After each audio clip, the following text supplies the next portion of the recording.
Hola, ¿qué tal? Estamos en nuestro tercer trimestre de biología en nuestra semana número 5. Comenzamos. Los temas que vamos a ver en esta semana son los siguientes. A mover el esqueleto, un viaje al sistema de control del organismo, la ciencia de lo cotidiano. Aprendizajes esperados. Explica la coordinación del sistema nervioso en el funcionamiento del cuerpo. Énfasis. Reconocer los sistemas óseo y muscular del cuerpo, identificar la estructura y función del sistema nervioso central y describir la estructura y función del sistema nervioso periférico. Si haces memoria, estos temas los vimos en el inicio del ciclo escolar. Estamos haciendo un repaso y vamos a complementar nuestros conocimientos con lo que vimos anteriormente. ¿Alguna vez te has preguntado cómo es que movemos nuestro cuerpo? El movimiento de nuestras principales funciones de los seres vivos en algunos organismos se manifiesta simplemente con movimientos internos y casi imperceptibles, como el crecimiento. Sin embargo, otros organismos presentan movimientos muy notables e incluso se desplazan de un lugar a otro gracias a su sistema de locomoción. El sistema locomotor también es conocido como sistema músculo-esquelético, el cual es el conjunto de elementos anatómicos que permite a tu cuerpo realizar cualquier movimiento, caminar, correr, saltar y hasta tomar las notas. Todos esos movimientos que hacemos con nuestras manos, nuestros pies, nuestras rodillas, los lleva a cabo este sistema. Es la unión de los músculos y el esqueleto, nuestros huesos. Esto lo vimos anteriormente. Este sistema está compuesto por el sistema óseo. Recuerda que estamos hablando del locomotor, conformado por huesos, además de ligamentos, articulaciones, un sistema muscular en donde se encuentran todos nuestros músculos y tendones. Es interesante que dos sistemas como el óseo y el muscular se formen uno solo, y así se llama locomotor. Cabe aclarar que este sistema no es completamente autónomo, sino que depende del sistema nervioso periférico, que lo coordina enteramente para realizar todos los movimientos corporales. Por otro lado, el sistema musculoesquelético es mayormente voluntario, ya que el ser humano mueve muchos de sus músculos de modo completamente consciente para la ejecución precisa de una determinada acción o movimiento y así mantener una completa relación con el medio que lo rodea. Como te puedes dar cuenta, nuestro cuerpo es una maravilla. El esqueleto del ser humano posee una cantidad total de 206 huesos, donde todos y cada uno de ellos se componen de tejido óseo, constituido obviamente por células óseas y demás componentes calcificados.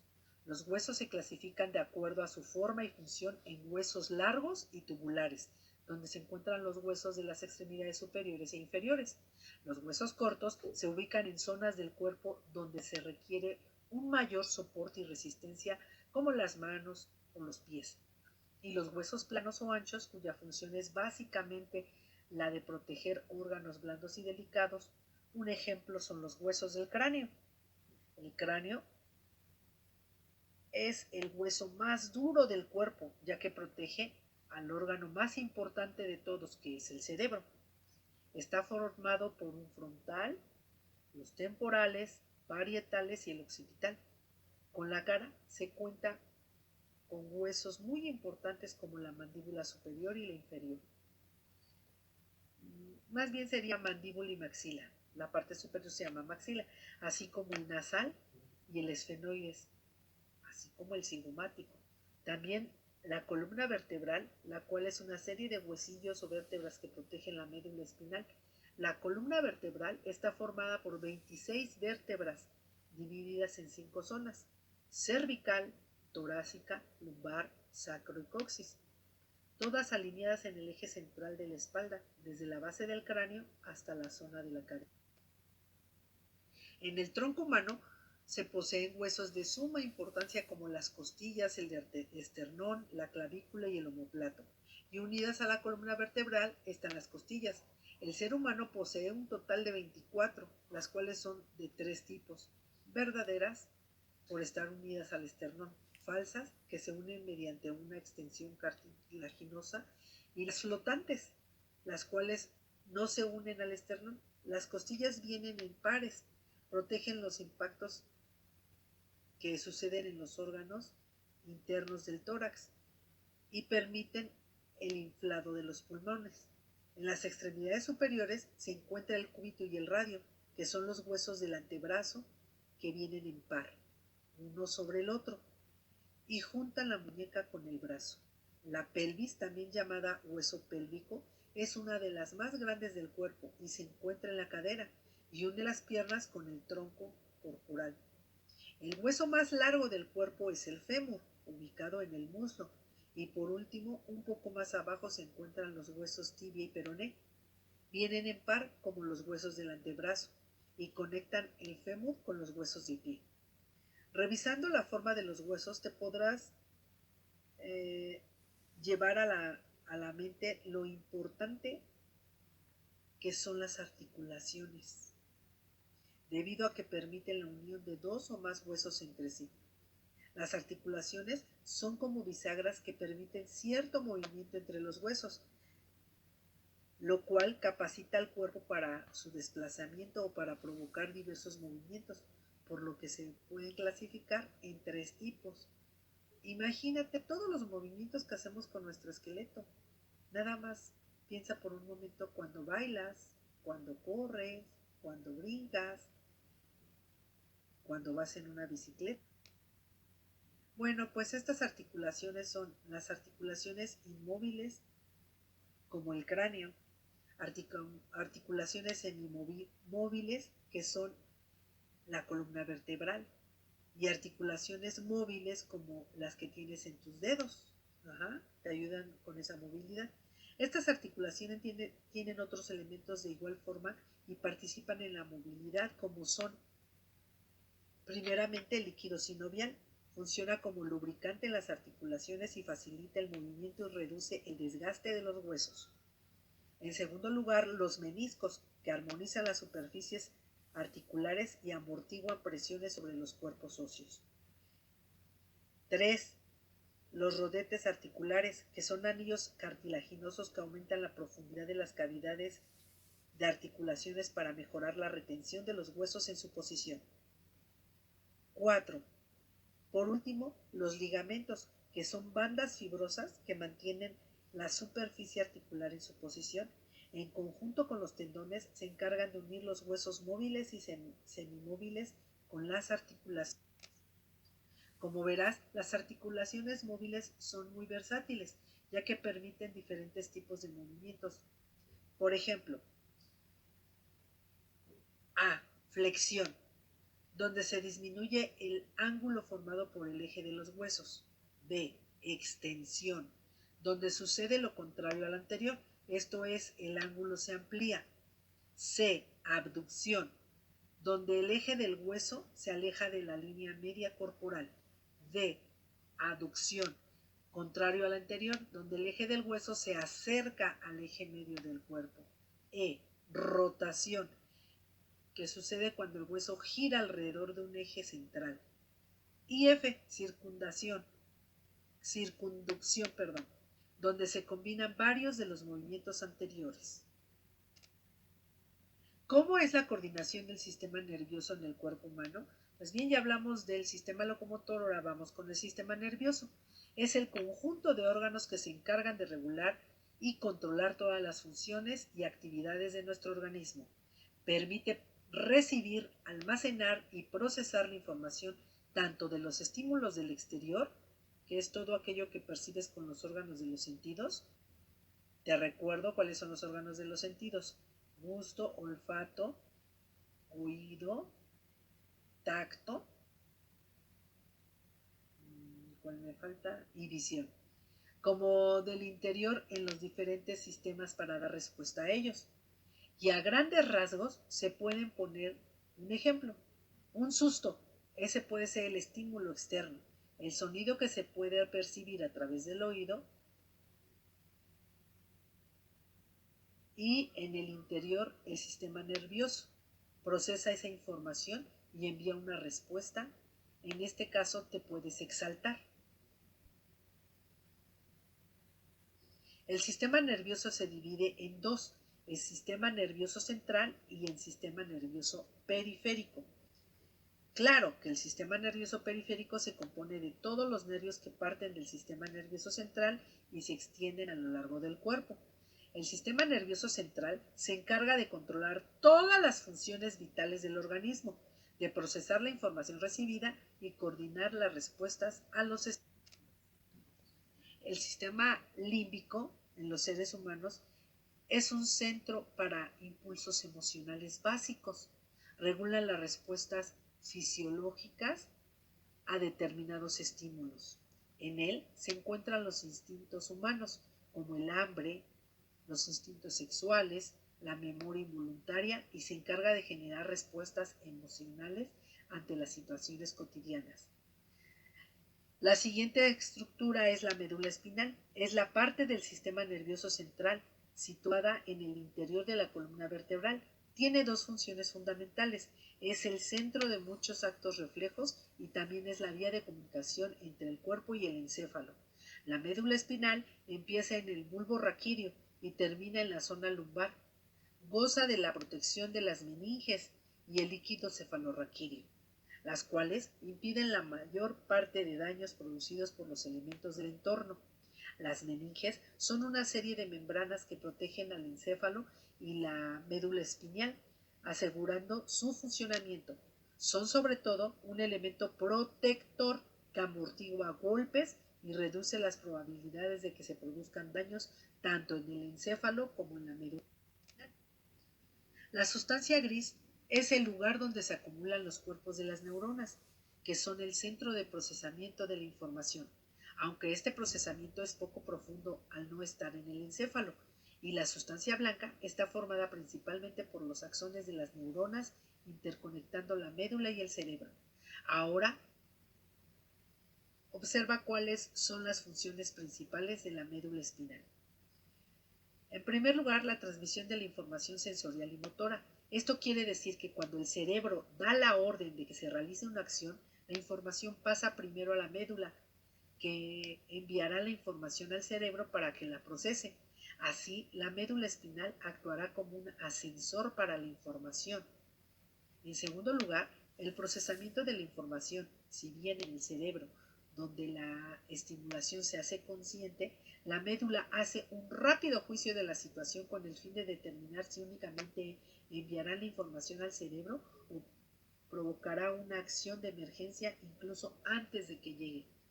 En tercer lugar, la reacción inmediata, que son los reflejos. En ocasiones, la médula espinal produce por sí misma una actuación sin que la información haya sido aún transmitida al cerebro.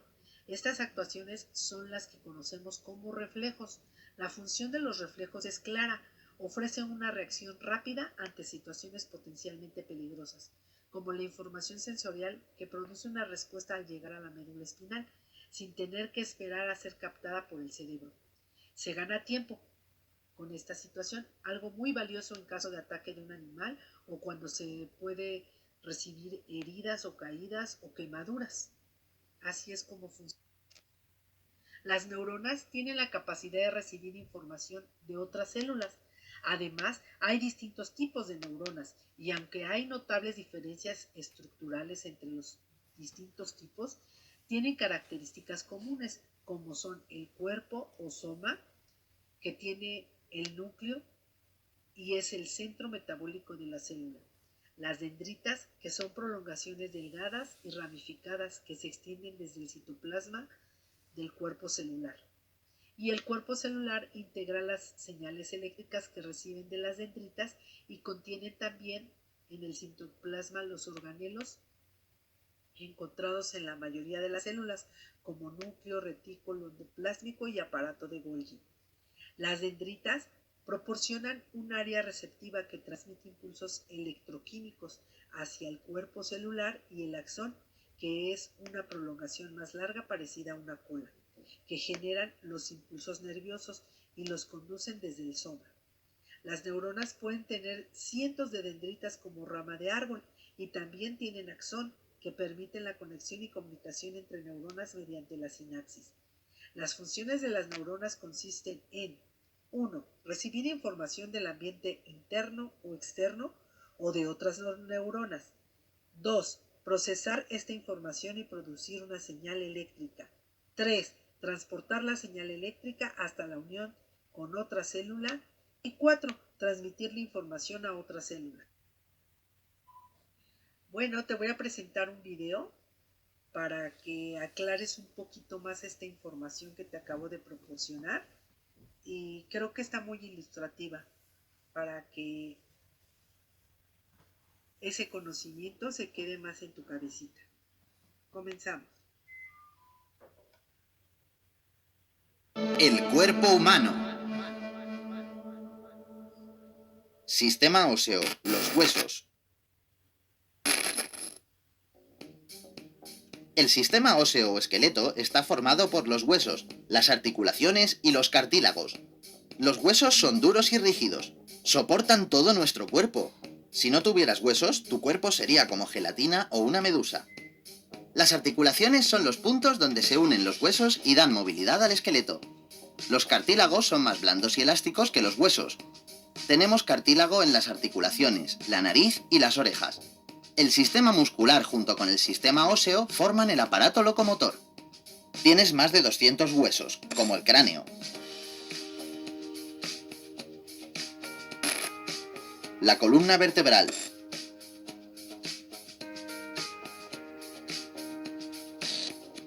El húmero.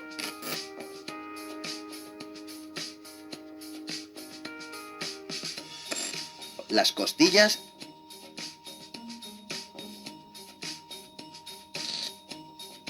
y el fémur. Otros huesos que también tenemos son maxilar,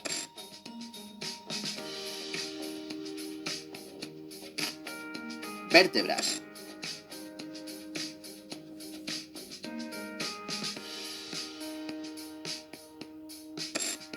clavícula,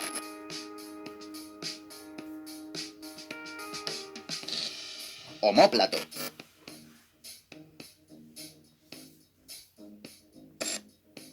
cúbito,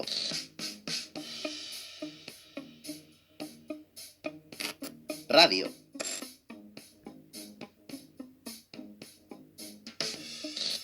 esternón,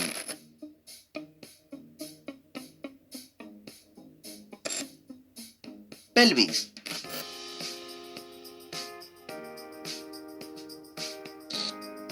rótula,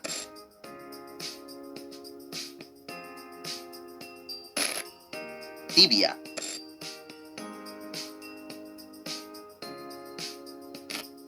peroné,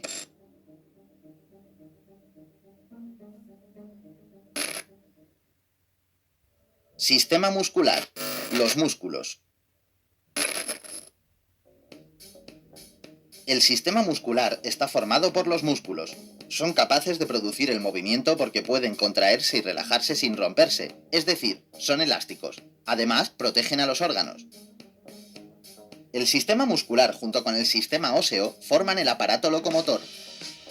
Los músculos se unen al esqueleto por unas fibras llamadas tendones. La unión de ambos sistemas, coordinados por el sistema nervioso, es lo que nos permite movernos. Tienes más de 600 músculos por todo el cuerpo, como el bíceps,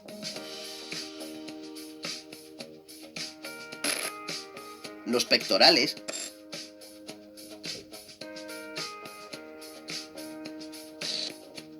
los abdominales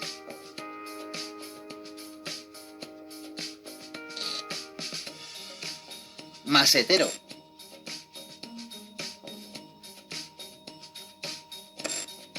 frontal,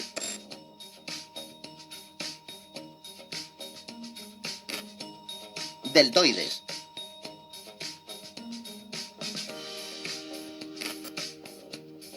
cuádriceps,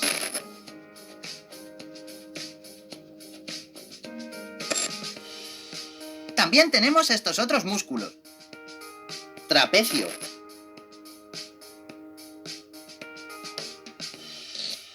Tríceps.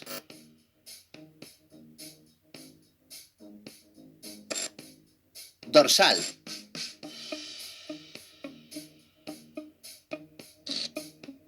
Los glúteos.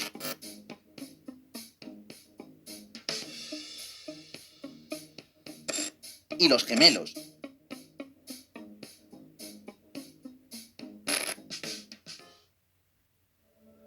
El sistema nervioso.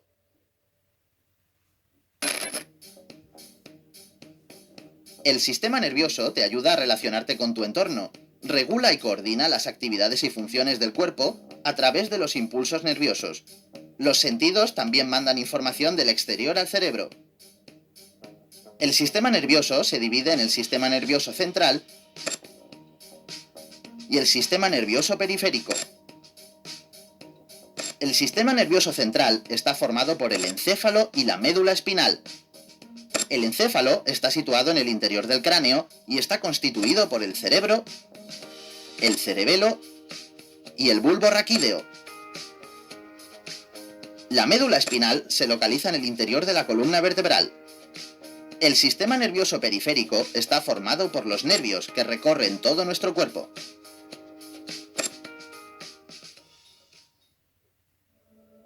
El aparato respiratorio.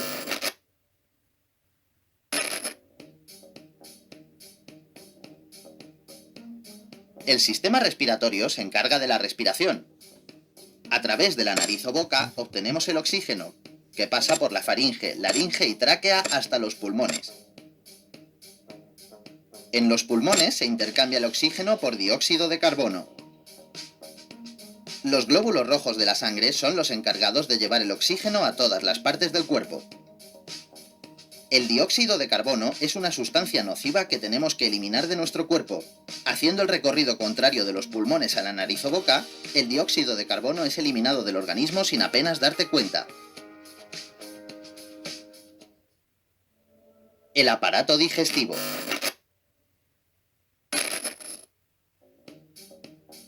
El sistema digestivo es el encargado de transformar los alimentos en energía para tu cuerpo. La digestión comienza en la boca cuando masticamos el alimento. Este se mezcla con la saliva formando el bolo alimenticio. El bolo alimenticio pasa por la faringe y el esófago hasta el estómago, donde continuará la digestión gracias a los jugos gástricos que son capaces de deshacerlo. A continuación pasa al intestino delgado y luego al intestino grueso. En los intestinos se absorbe el agua y los nutrientes que nuestro cuerpo necesita. Los capilares del sistema circulatorio que rodean los intestinos captan los nutrientes y los distribuyen por el cuerpo. Finalmente, se eliminan los restos sólidos que han sobrado de la digestión por el ano.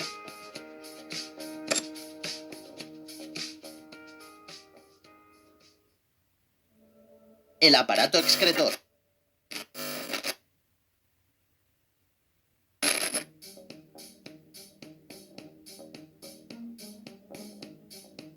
El aparato excretor es el encargado de eliminar todo lo que tu cuerpo no necesita. Los riñones limpian la sangre, produciendo la orina. Al acabar la filtración en los riñones, la orina pasa a las vías urinarias. Pasa de los uréteres hasta la vejiga. Aquí se acumula hasta que tienes ganas de ir al baño. Después sale por la uretra y es expulsada al exterior.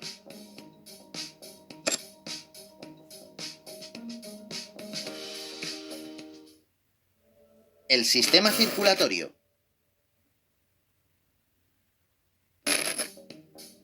El sistema circulatorio transporta nutrientes y oxígeno por todo el cuerpo gracias a la sangre a través de las venas, las arterias, los capilares y el corazón, que es el principal órgano de este sistema. El corazón bombea sangre sin oxígeno y con desechos por las arterias hacia los pulmones, donde expulsa los residuos y recoge el oxígeno y los nutrientes que necesitan las células. La sangre oxigenada pasa por el corazón y se bombea hacia los órganos a través de las arterias. Los órganos reciben la sangre oxigenada y la devuelven sin oxígeno y con desechos al corazón, que la bombea hacia los pulmones, donde vuelve a coger oxígeno y expulsa los desechos.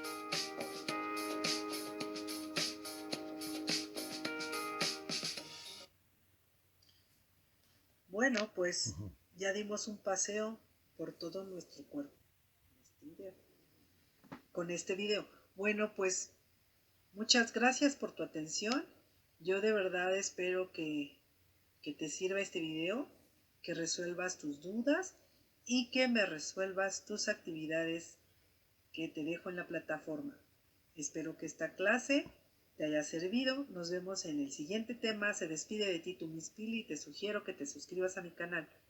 Invita a otros compañeritos. Hasta pronto. Bye bye.